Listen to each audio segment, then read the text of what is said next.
It was the kind of news no one ever expected. For decades, Mark Harmon had been a staple of American television, known for his calm demeanor, iconic roles, and an off-screen life that appeared nothing less than pristine.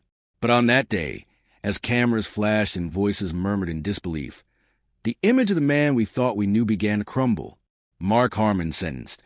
The words echoed across every news outlet, every fan forum, and every social media feed. No one could quite believe it. What had gone so wrong? Long before courtrooms and controversy, Mark Harmon had been beloved as Leroy Jethro Gibbs on the hit series NCIS. His steady presence, stern face, and moral compass made him one of television's most trusted characters. But Harmon's influence extended far beyond just one show. With a career spanning nearly 5 decades, he had become part of the fabric of Hollywood, admired not just for his performances, but for the man people assumed he was behind the scenes, disciplined, private, and drama-free. So when reports started surfacing of legal troubles, most brushed them off as either rumor or some misunderstanding. But whispers have a way of growing louder. The industry was abuzz with questions. Why had Harmon suddenly retreated from public life? Why did former co-stars suddenly grow quiet when asked about him? And why, after years of adoration, was there a sudden cloud looming over his legacy? The first real shock came during an offhand interview with a former NCIS crew member.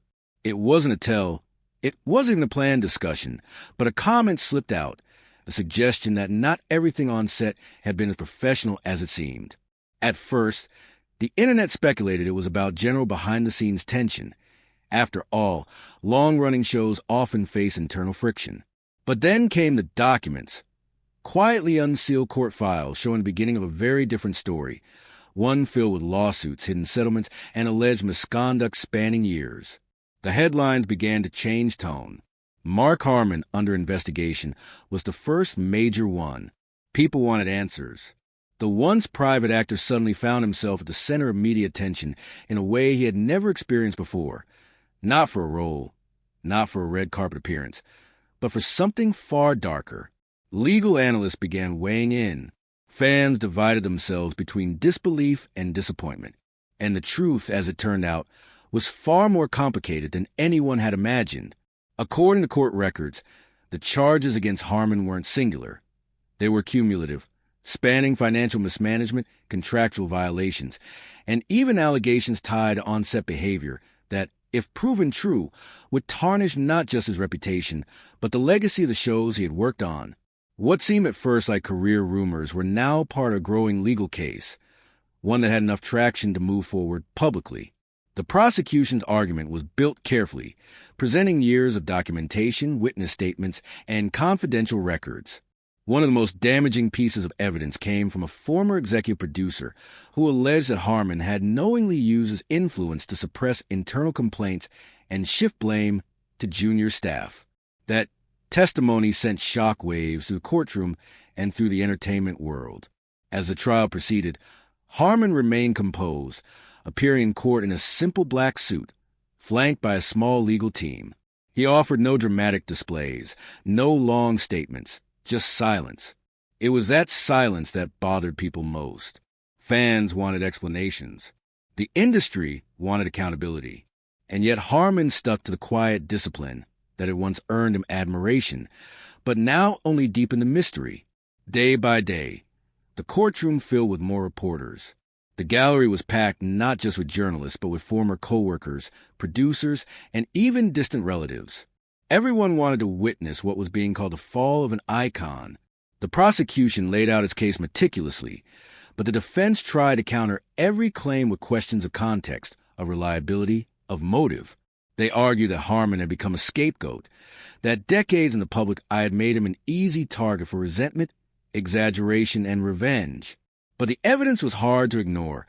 Bank transfers tied to unapproved expenses, emails referencing staff dismissals that bypassed protocol, internal complaints that never saw the light of day.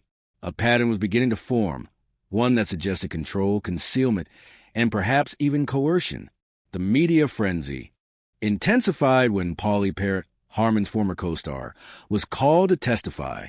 Her departure from NCIS years earlier had already been shrouded in rumors, and now, On the stand, she spoke in clear, deliberate terms. She didn't lash out, but her words carried weight. She talked about an environment of fear, of unresolved conflict, and of a man who once inspired but eventually intimidated. Her testimony wasn't the sole reason the jury leaned toward conviction, but it was certainly a turning point. The verdict didn't come suddenly. After weeks of trial and days of jury deliberation, the moment finally arrived. Cameras lined the courthouse steps. Social media went into overdrive. And when the words were read, guilty on multiple counts, the world seemed to pause. Mark Harmon, once a paragon of television virtue, was now sentenced. The judge's words were firm, his tone unwavering. The sentence itself wasn't just about punishment.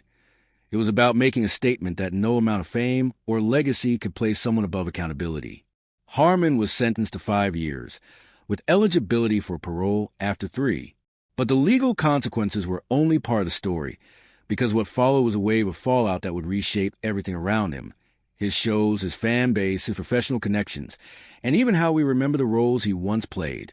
The entertainment industry reacted swiftly. Networks issued carefully worded statements distancing themselves from the controversy while still acknowledging Harmon's past contributions. Syndicated reruns of NCIS began disappearing from certain channels. Contracts were reviewed. Production houses reassessed their internal protocols. It was more than just one man's fall. It triggered a broader reckoning, especially for long-running shows where the power dynamics between stars and production staff had often gone unquestioned for years. For longtime fans, the emotional impact was devastating. Some clung to disbelief, hoping that an appeal might overturn the ruling or that new evidence would emerge to cast doubt on the conviction.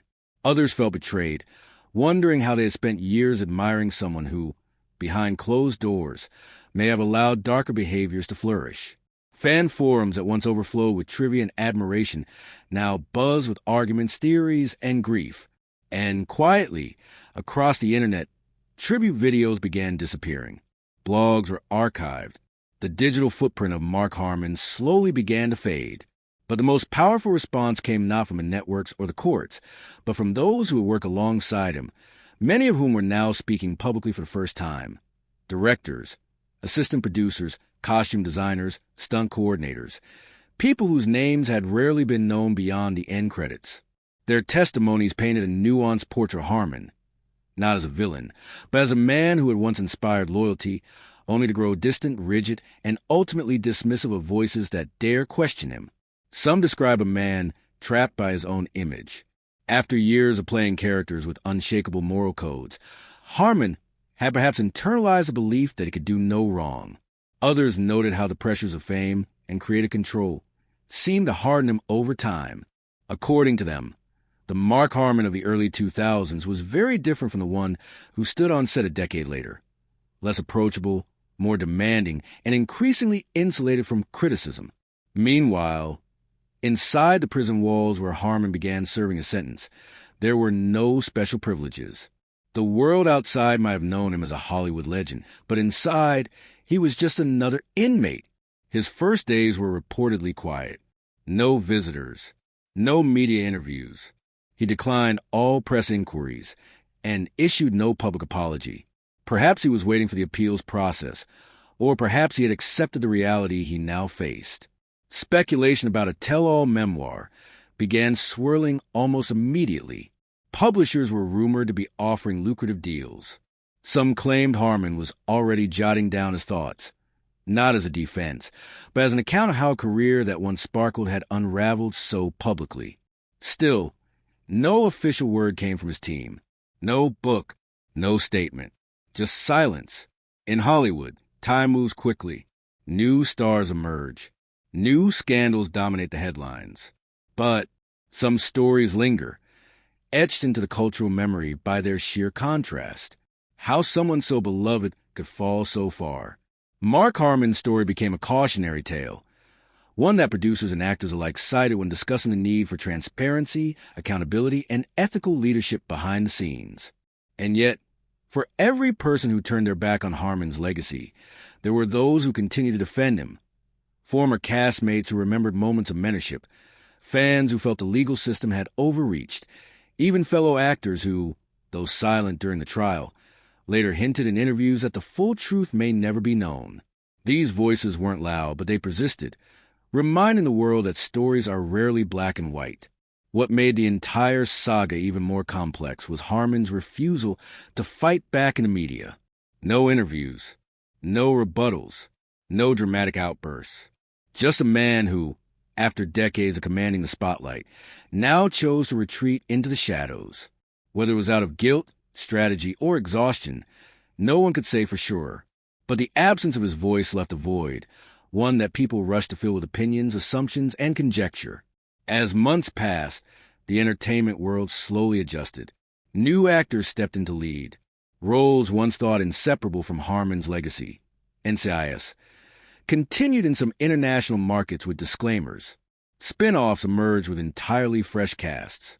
A new generation of viewers, many unaware of the show's complicated past, began rediscovering it through streaming platforms, often unaware that the face they saw leading each episode had become one of the industry's most controversial figures.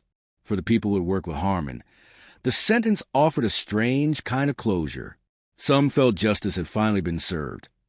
Others still wrestled with conflicting memories of good moments, of generosity, of leadership that had once uplifted them. Human beings are complex, and Harmon, despite the trial, remained just that, a man with flaws, with strengths, with decisions that led to a fall he may never recover from. Behind the scenes, efforts were made to reconcile the damage. Some of the individuals who had come forward during the trial used their platform to push for better protection for crew members on long-running shows. Advocacy groups emerged to support whistleblowers in the entertainment industry. And for the first time, the illusion that a spotless reputation could be a substitute for real accountability was thoroughly shattered. Still, the question that lingered wasn't just what Mark Harmon had done, but why? How had someone with so much to lose, with such a respected position in the industry, allowed things to spiral out of control? Some pointed to ego, others to fear, and some to the simple truth that unchecked power, no matter how well earned, can become dangerous when left unchallenged. Years after his sentencing, Mark Harmon's name still triggers strong reactions. Documentaries were proposed. Podcasts dissected the case from every angle. College media classes began using his story as a case study in the rise and fall of celebrity personas. Some called it a tragedy. Others called it justice. But no one could ignore it. He had once been a household name, an American icon, the face of justice on TV. Now he was a cautionary footnote in Hollywood history. His image no longer adorned posters or DVD box sets. His legacy, once clear, was now complicated, debated, and deeply fractured. And as the world moved on, so did the people who once knew him best. Carry with them stories, memories, and unresolved emotions about the man who, for better or worse, had left an indelible mark on their lives.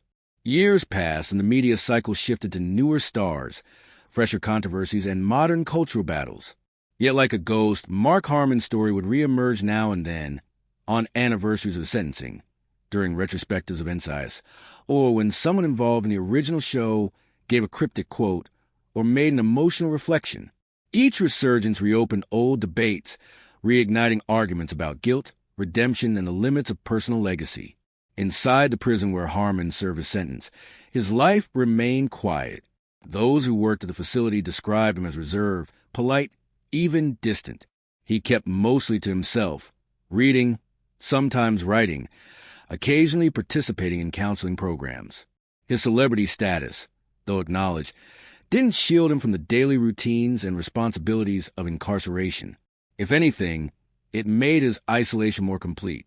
Inmates recognized him, sure, but they weren't fans. They were men with their own stories, their own regrets.